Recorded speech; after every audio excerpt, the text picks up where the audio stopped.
Fluent Recaps presents. Normal day in Mars crew gets info about dust storms and immediately starts very powerful. The team decides to leave the Mars in a hurry. The storm was coming very strong and they couldn't stand it. He tells the team leader that the ship's inclination is 10 degrees. 3, the ship will tip over. They have no time to lose. They are trying to reach the ship in single file. An antenna that is dislodged due to the storm hits the mark. The collision damages the communication system. The visibility is very low. The whole team is looking for the mark, but this is like looking for a needle in a haystack. If Mark's suit is damaged, he will be able to last for 2 minutes at most. The ship's inclination has reached a critical level. The team leader sends the crew to the ship and sends Mark to the ship. But there is no trace of him and the ship will not last much longer. When the crew leader cannot reach Mark, he has no choice but to think that he has lost his life. He gives permission to take off in order not to risk the lives of other astronauts. The crew feels sorry for Mark as they leave Mars. The next day, how the director organizes a press conference. The Mars mission has been successfully completed. The team has set off, but an astronaut has lost his life. Mark wakes up on Mars, half buried in the sand. The equipment on his body gives an oxygen warning. He rips off the excess of the antenna piece embedded in his body. The shelter survived the storm. Mark returns to the base, checks his wound, removes the antenna piece left inside, then closes the wound. He starts to shoot a video diary about the situation he is experiencing. The crew thinks he is dead. He says that he is very normal and that he does not blame them for this. He explains that the piece of antenna that he calculated himself and the blood flowing from the wound blocked the hole in his suite and that this is how he survived.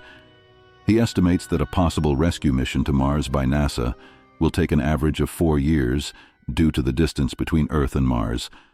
Mark is an intelligent person. In one of the cabinets there are packaged potatoes. Mark is a botanical scientist. He decides to find a way to plant them. He has no intention of giving up. He cleans the solar panels. He covers a part of the shelter with thick piranhas and goes inside Mars to the ground. He will plant potatoes here and use the excrement of his teammates as fertilizer. He does not have enough water to irrigate the shoots, so he looks for ways to make more water. He sets up a system that will create water by causing a chemical reaction, and it works.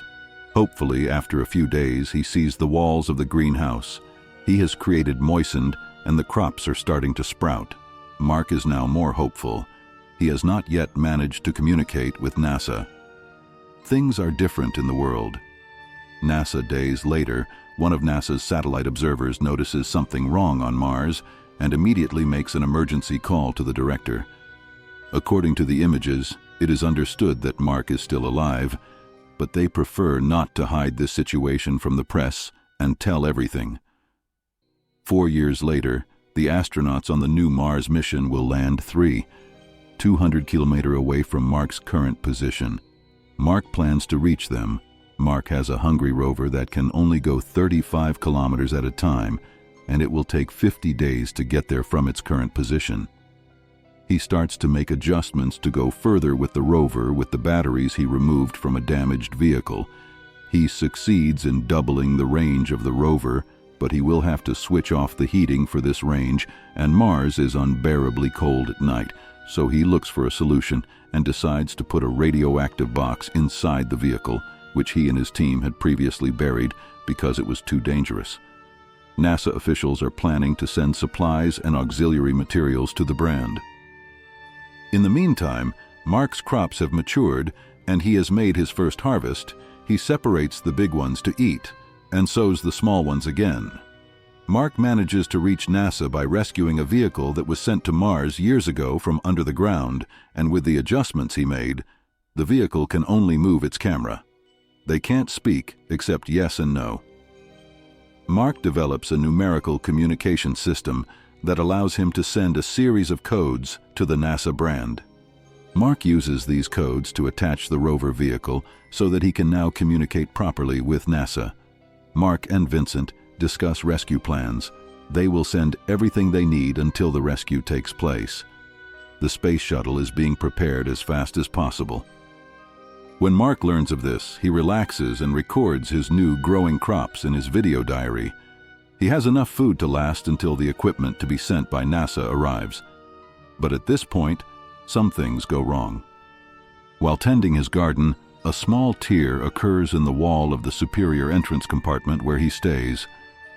Due to the pressure difference, the cabin blows up while Mark is inside. Mark's protective glass breaks and leaks air. The potatoes he grew died due to the Martian atmosphere. NASA tries to speed up the aid package even more. Mark cleans out his farming compartment and closes the door with a large tarpaulin. NASA decides to skip the ship's testing process so they can get to the brand sooner. NASA's error rate on their ships is 1 in 20. They probably won't have a problem, but the ship blows up during takeoff and months of preparation are wasted. When the morale is broken and hopes are lost, a physicist working at NASA named Hitz puts forward a new idea. According to this plan, Mark's team, who is currently on a journey back to Earth, will return to Mars. Mark will join them in a spacecraft 3,200 kilometers away.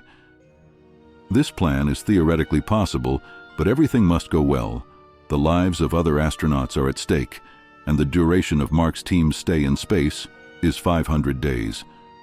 The NASA director does not allow this plan in order not to risk the lives of other astronauts.